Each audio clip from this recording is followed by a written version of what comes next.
So today we're going to change the clock spring on this 2013 VW Passat SEL Premium. If you see the dashboard here, all the lights are on. And if you push the horn, it doesn't do anything. You push any of these buttons, it doesn't do anything. So the clock spring is no good. So what we got to do, we need to get the 55, Torx 55 to remove the thing inside here. So we're gonna go home, we're gonna pull this airbag off, pull the steering wheel off, and get into the clock spring area. See how that goes. The first part of this is gonna be remove this. So the easiest thing to do is the top part of this thing pops right up. So you just pull that up with your hand. On the bottom, I felt a screw right here. It feels like a Torx 15 if I had to guess. Let's try it. I removed the one that was down here. It's a T25. And then there's two more. If you turn the steering wheel, you can see this one on this side. And you can see this one on this side. And those are both T25s. So we'll take them out.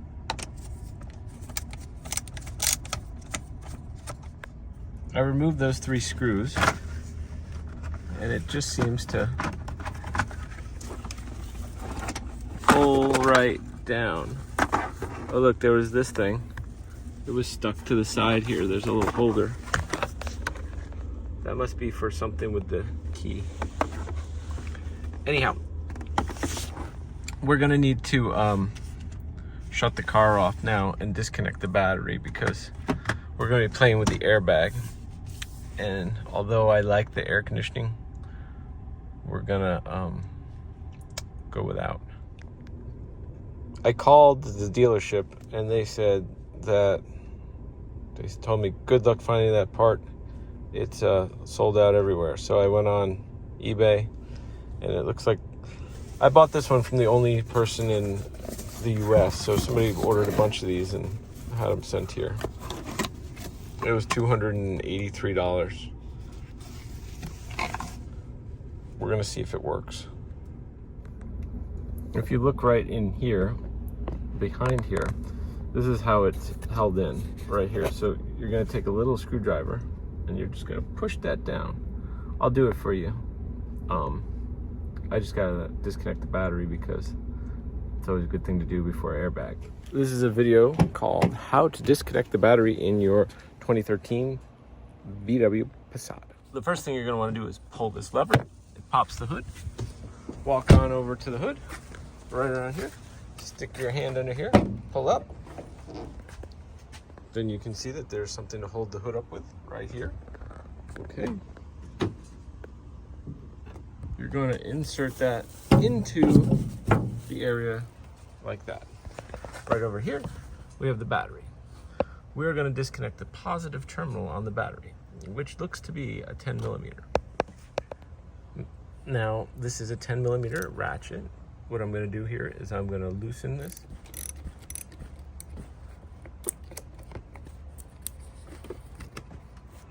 And since that's removed, now we cannot cause any problems. What you're going to want to do is get your screwdriver in from the top and then you push down just like that. And that side's done. The next one you're going to do from the bottom here. Once you get the screwdriver in, you're going to push it up so that right here that this is loose.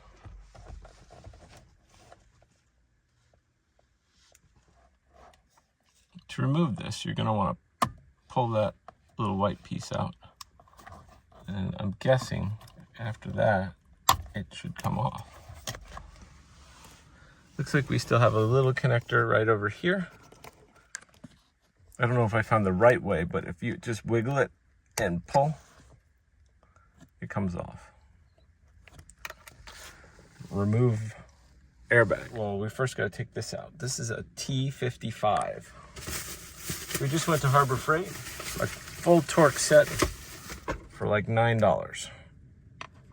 All for this one right here. So I had this ratchet sitting here, so I'm going to use it. But I would suggest using a breaker bar probably. Let's see how this goes. We'll use my new no-handed, oh, there we go.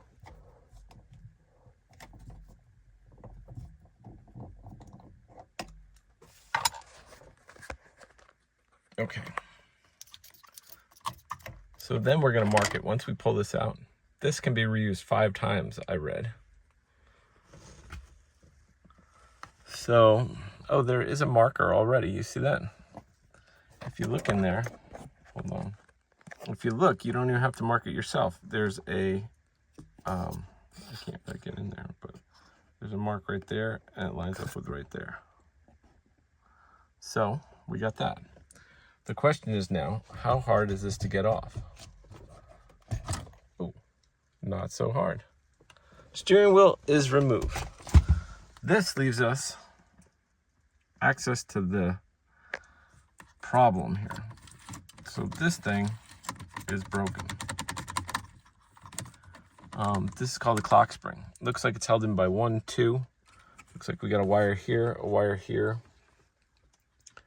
Let's check out the new one, see if it looks the same.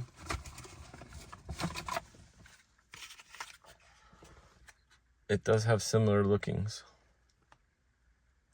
So yeah, there's a 3rd screw down here that I didn't notice, but now I do. And we're just gonna pull that off.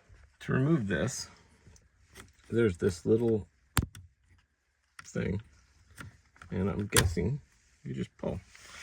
This one, it looks like this red thing comes down. Oh, yeah, it pulls right out. Okay, so now we're clear to get into here. I'm gonna take out these 1, 2, 3 screws, and let's find out what size they are. I'm gonna use a T16 to remove these.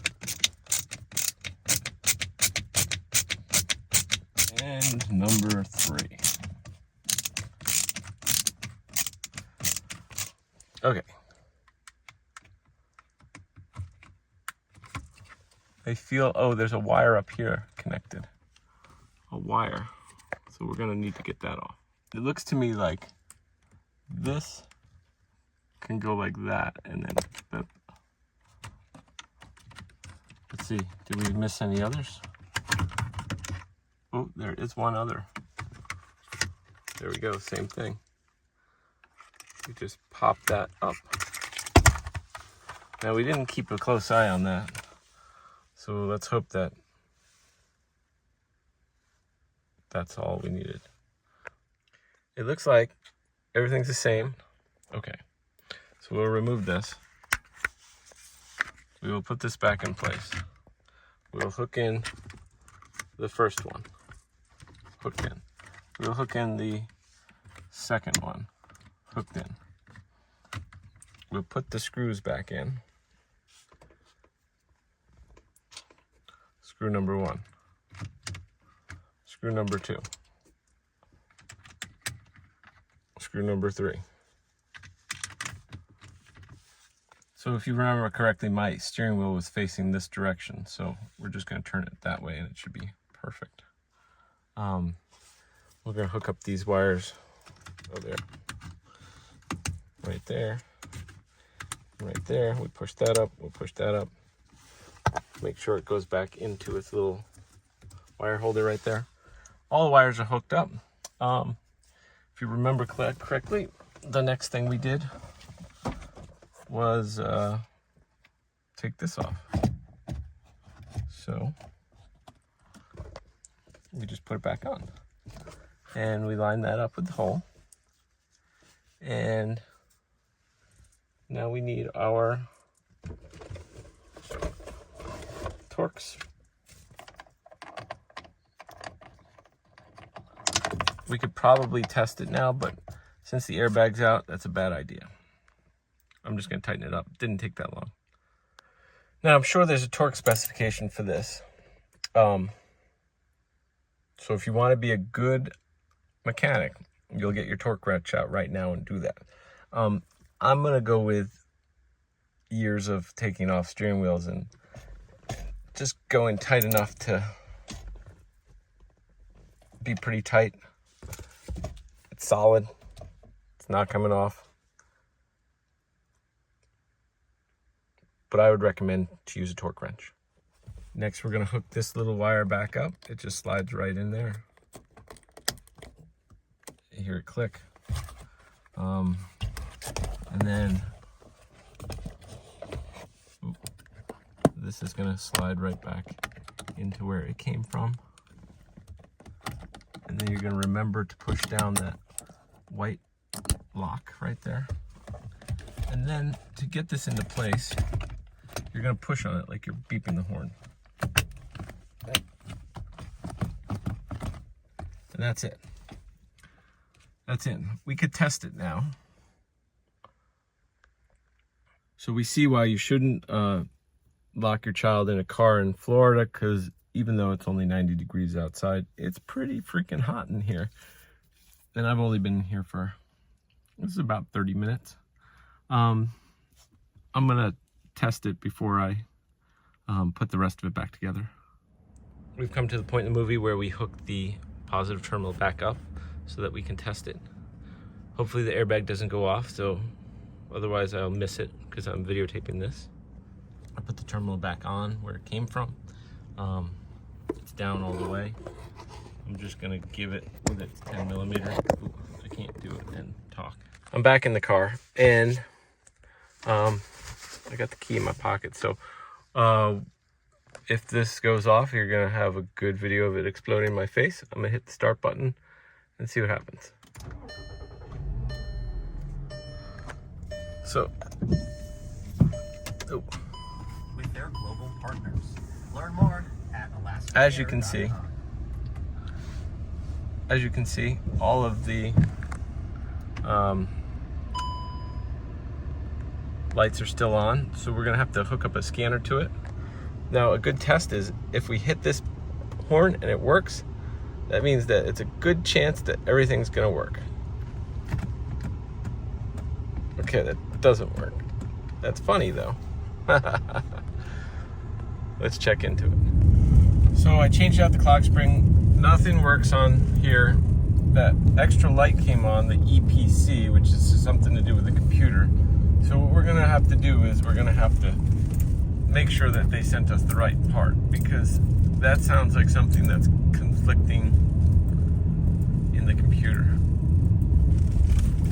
Sounds like a problem. Let's see what we can do. Also, there's another strange thing that happens since I've changed out the clock spring, which is the windshield wipers. They randomly wipe.